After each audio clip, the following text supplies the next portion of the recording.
There was this great idea that we could get, like maybe a 2-3 hour sort of mini campaign. Well, that was the original plan. Not quite what happened, but since we pretty much ended up making a full game. The game gets more and more ambitious, and then next thing you know, it's not like anything you've worked on before. We knew that we wanted to keep what was great, that people loved about the Halo experience, that 30 seconds of fun over and over again. We knew we had to preserve that, but at the same time, give it an ODST spin. We wanted to try something that we'd never done before, and I think that means breaking the mold of what people expect from Halo. Here's an engine, here's a story, you got a year, go.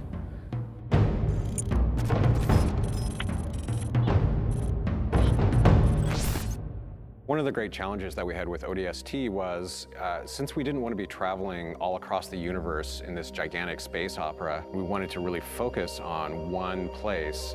The hub was the single most technical thing that we've ever accomplished in the Halo engine. There was a lot of work done to try to come up with smart ways that we could build the city. It's definitely the biggest environment that we've made in any Halo game.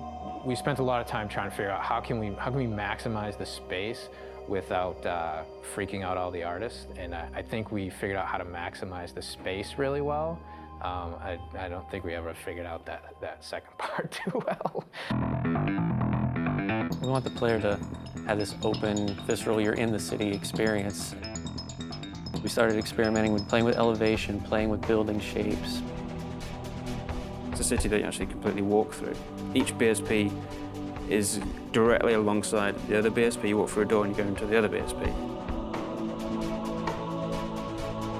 The road structure is not straight, it's diagonal, it's also multi-layered.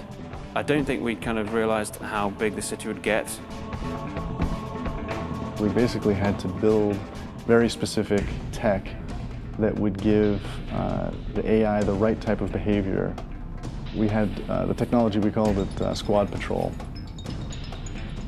No matter where you were inside the hub, there would always be a certain amount of noise, a certain amount of enemy presence there that we could ratchet up and ratchet down depending on what we needed it to do.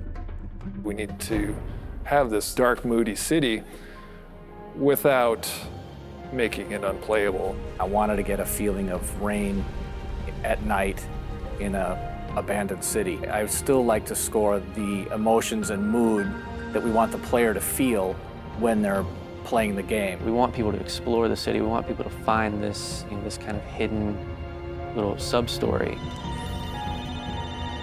What if the phones rang? You're alone, you're in the city, you're trying to unravel a mystery. That's the feeling you have every time you're the rookie. What's fun about being an ODST? How's he different than the Master Chief? What kind of problems does he face versus the Chief? If they're not the walking tank, they really have to pick up weapons that they're going to use. There were things that we added. The silenced submachine gun and the silenced pistol are absolutely the best tools for the job. Something the ODSTs have that Spartans actually don't. Silenced weapons at night, they feel cool, they look awesome, they're really sweet to use. In real life, silenced weapons don't have a whole lot of sound.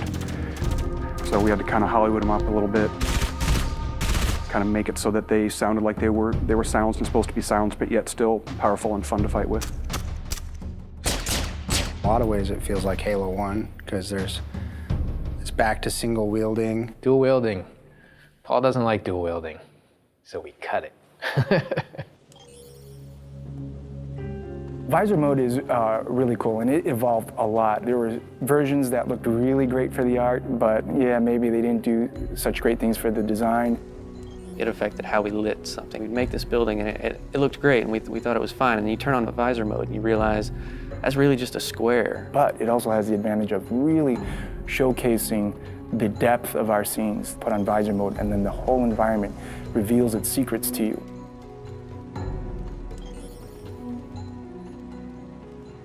You know what sucks about big cities?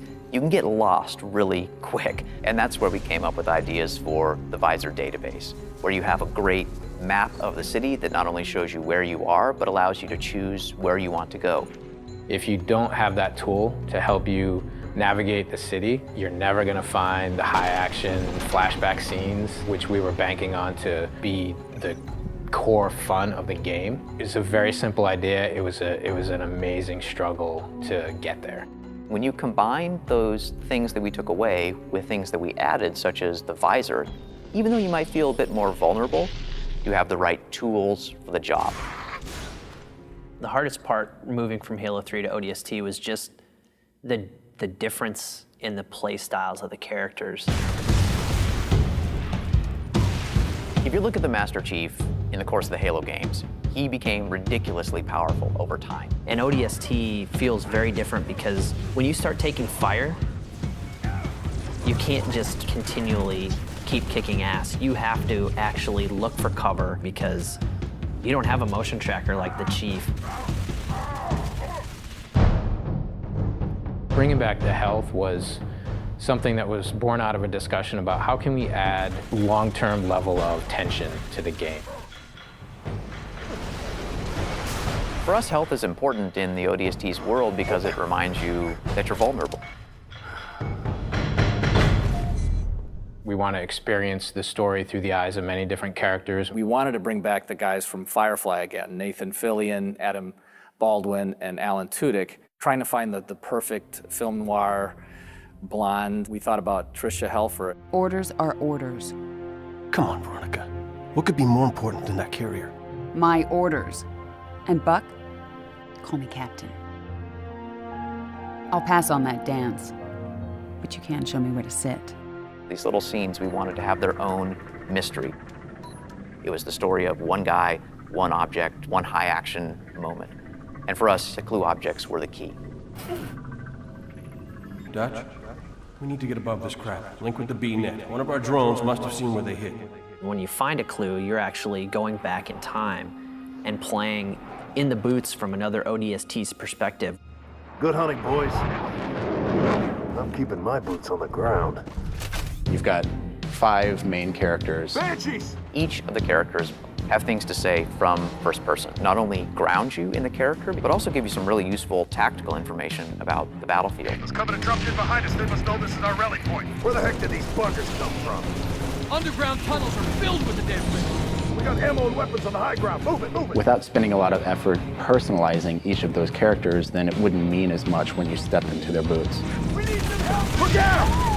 Bam, said the lady. So I hope it's the right balance of new and old, that it doesn't come off like we've screwed the pooch on this one. But I do think they will probably walk away from this honestly wanting more. Honestly, if we had more time to do ODST, I really don't know what we would do differently. So if I got another 2 weeks, I don't know. I guess I'd play more ODST.